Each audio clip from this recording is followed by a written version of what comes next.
Kolkata case की बात करेंगे। कोलकाता में डॉक्टर बिटिया से हैवानियत के बाद पूरे देश में गुस्सा है। न्याय की मांग के लिए डॉक्टर सड़कों पर है। सरकार और प्रशासन से सवाल पूछे जा रहे हैं। वहीं सीबीआई की टीम भी एक्टिव मोड में नजर आ रही है। आज सीबीआई की टीम जो आरोपी है उसका साइकोलॉजिकल टेस्ट कराएगी, उसकी मनोस्थिति जानेगी और इस पर से सच से पर्दा उठाएगी। एक रिपोर्ट आपको दिखाते हैं।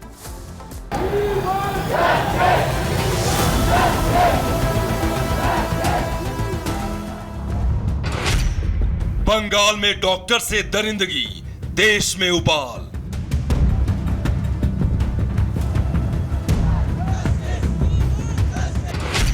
सुरक्षा की मांग, इंसाफ करो सरकार।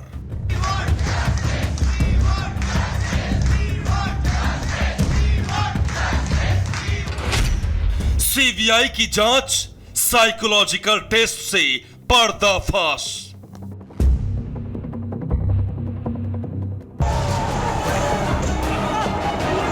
कोलकाता में लेडी डॉक्टर के साथ क्रूरता और हैवानियत ने पूरे देश को झकझोर दिया है।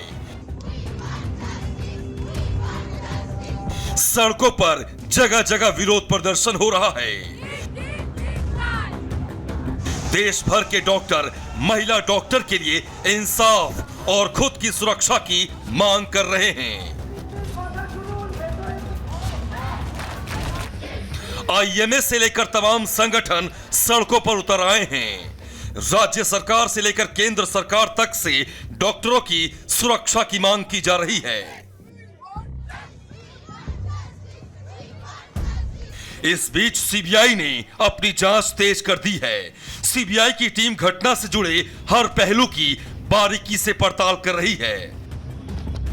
सीबीआई की कोशिश है कि घटना में शामिल आरोपियों को उनके किए की सजा दिलाई जाए। यही वजह है कि सीबीआई इस मामले में आरजीकर अस्पताल के पूर्व प्रिंसिपल से अब तक 25 घंटे पूछताछ कर चुकी है और कल एक बार फिर सुबह 11 बजे पूर्व प्रिंसिपल को पूछताछ के लिए बुलाया है। माना जा रहा है कि सीबीआई को पूर्व प्रिंसिपल से पूछताछ में कुछ सुराग हाथ लगे हैं। यही वजह है कि अस्पताल के पूर्व प्रिंसिपल लगातार सीबीआई की रडार पर हैं। इस बीच सीबीआई ने अपनी जांच का दायरा बढ़ा दिया है। सीबीआई की टीम आरोपी का साइकोलॉजिकल टेस्ट कराना चाहती है। सीबीआई ये जानना चाहती है कि घटना में शामिल आरोपी संजय रॉय की मनोदशा क्या रही है। इसके लिए दिल्ली से सीएफएसएल की टीम कोलकाता पहुंच गई है। सीएफएसएल की टीम आरोपी संजय रॉय का टेस्ट करेगी। इस टेस्ट के जरिए सीबीआई की टीम आरोपी संजय रॉय की मनोस्थिति समझने की कोशिश करेगी। बहरहाल कोलकाता की इस घटना के बाद लोगों में जबरदस्त गुस्सा है। डॉक्टर सड़कों पर हैं। अस्पताल में काम करने वाली महिलाएं डरी हुई हैं। देश भर के अस्पतालों में स्वास्थ्य व्यवस्थाएं चरमरा गई हैं। बंगाल की ममता सरकार सवालों के घेरे में है, लेकिन इन सब के बीच सीबीआई से लोगों को इंसाफ की उम्मीद है। देखना होगा कि सीबीआई की जांच की आंच कहां तक जाती है। कोलकाता की घटना का पूरा सच क्या निकलता है।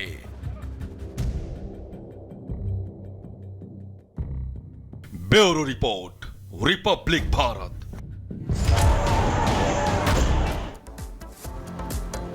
तो देखिए, सीबीआई लगातार एक्शन मोड में है और इसके बाद लगातार चौंकाने वाले खुलासे भी हो रहे हैं। लेकिन दूसरी तरफ अब बंगाल के राज्यपाल ने ये कहा है कि ममता सरकार ने जो व्यवस्थाएं वहां पर की है कानून को लेकर, वो पूरी तरीके से चरमरा गई है और यही वजह है कि ममता सरकार को राज्यपाल सीवी आनंद बोस ने कटघरे में खड़ा कर दिया है। बिल्कुल, आपको बता दें कि उन्होंने सीधा संदेश ममता सरकार को दिया है कि ममता सरकार में गुंडों का राज है और अगर बंगाल के हालात नहीं सुधरते हैं तो आगे सरकार को मुश्किलों का सामना करना पड़ेगा। एक रिपोर्ट आपको दिखाते हैं।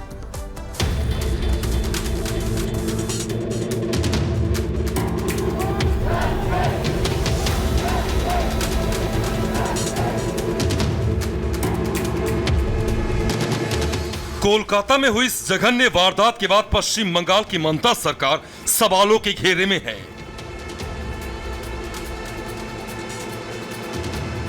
खुद पश्चिम बंगाल के राज्यपाल ने ममता सरकार को कटघरे में खड़ा किया है।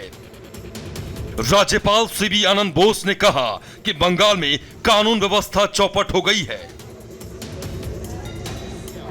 बंगाल में जनता के मौलिक अधिकार का संरक्षण नहीं हो रहा है। ममता बनर्जी का पूरा सिस्टम फेल हो गया है।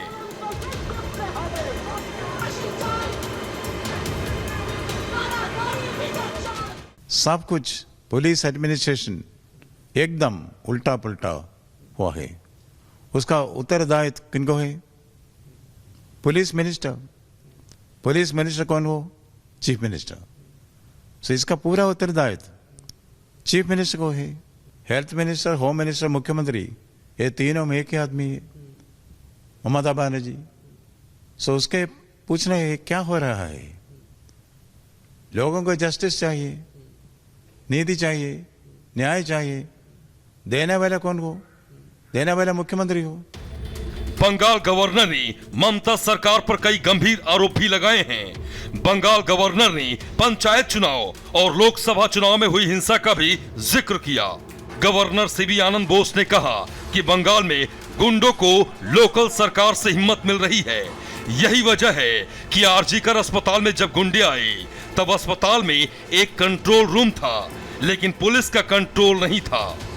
पुलिस का एक विभाग राजनीतिक दबाव में है और एक गुंडों के साथ है।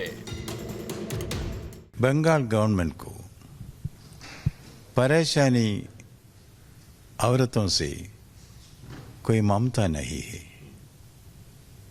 सब कुछ उल्टा पुल्टा हो है। इस हॉस्पिटल में, RG Kar hospital, police control room था, पर पुलिस को कंट्रोल नहीं था, गुंडा राज था। बंगाल गवर्नर ने कहा कि जल्द ही वो दिल्ली में गृह मंत्री अमित शाह और स्वास्थ्य मंत्री से मुलाकात कर बंगाल के हालात की जानकारी देंगे। मैं दिल्ली जाऊंगा, हेल्थ मिनिस्टर्स के उनसे मिलेंगे, चाहे तो होम मिनिस्टर्स को ब्रीफ करेंगे। मेडिकल फ्रेटर्निटी मुझसे रिक्वेस्ट किया है, मुझे मिलना है दिल्ली से। मैंने कहा इतना दूर हम नहीं आओ, मैं दिल्ली आऊँगा, मैं वहाँ ज़रूर जाऊँगा। इंटरेस्ट ये है कि इसका सॉल्यूशन होना है। वहीं कोलकाता रेप कांड के बाद केंद्रीय गृह मंत्रालय भी सख्त हो गया है। गृह मंत्रालय ने सभी राज्यों को हर 2 घंटे पर अपने कानून व्यवस्था की जानकारी देने को कहा है। केंद्रीय गृह मंत्रालय ने राज्य और केंद्र शासित प्रदेशों के पुलिस विभागों को हर 2 घंटे में कानून व्यवस्था की स्थिति पर रिपोर्ट भेजने का निर्देश जारी किया है। जाहिर है केंद्र सरकार राज्यों के कानून व्यवस्था को लेकर सख्त है। खासकर बंगाल में आए दिन जिस तरीके से कानून व्यवस्था की स्थिति गिरती जा रही है, वो देश के लिए बड़ा संकट है। ऐसे में केंद्र सरकार ने इस निर्देश के जरिए सीएम ममता बनर्जी को भी सीधा संदेश दिया है कि अगर वहां हालात नहीं सुधरे तो आगे उन्हें बड़ी मुश्किलों का सामना करना पड़ सकता है। Bureau report, Republic Bharat.